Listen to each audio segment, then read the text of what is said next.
আসসালামু আলাইকুম ওয়া রাহমাতুল্লাহি ওয়া বারাকাতুহু। ইন্নাল হামদালিল্লাহি ওয়াসসালাতু ওয়াসসালামু আলা রাসূলিল্লাহি ওয়া বা'দ। আজকে আলোচনা করব নারগিস ফুল দেখলে কি হয়। আল্লামা ইমাম ইবনে সিরিন সহ স্বপ্নের বিষয়ে অভিজ্ঞ আলেমগণ কি জানিয়েছেন।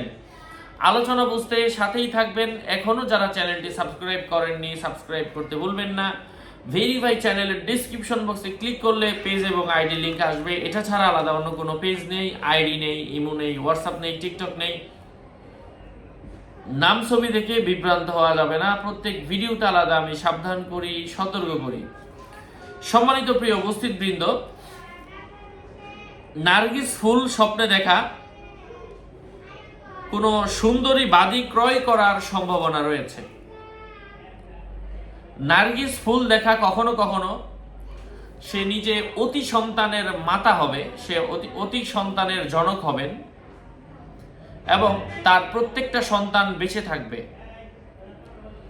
এক নারী স্বপ্নে দেখলো সে নারগিস ফুল দেখলো।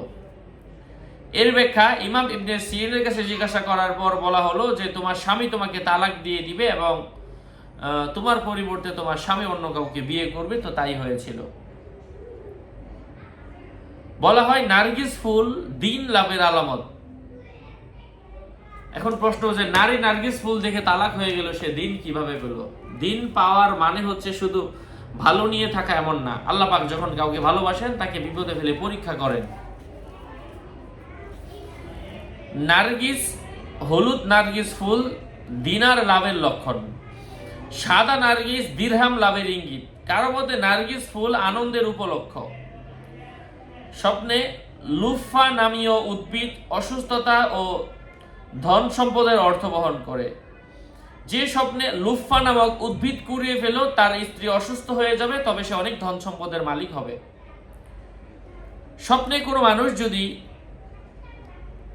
দেখতে পায় যে সে নিজে নারগিস ফুলের শিকড় কুড়িয়ে পেয়েছে, এর অর্থ হচ্ছে সে নিজে কারো জায়গায় অন্যের জায়গায় ফসল লাগানোর সম্ভাবনা রয়েছে, এমন কিছু বোঝায়।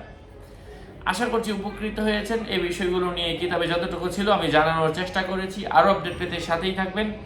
সকলের মঙ্গল, দীর্ঘায়ু ও সুস্বাস্থ্য কামনা করে এখানে শেষ করছি। আসসালামু আলাইকুম ওয়া রাহমাতুল্লাহি ওয়া বারাকাতুহু।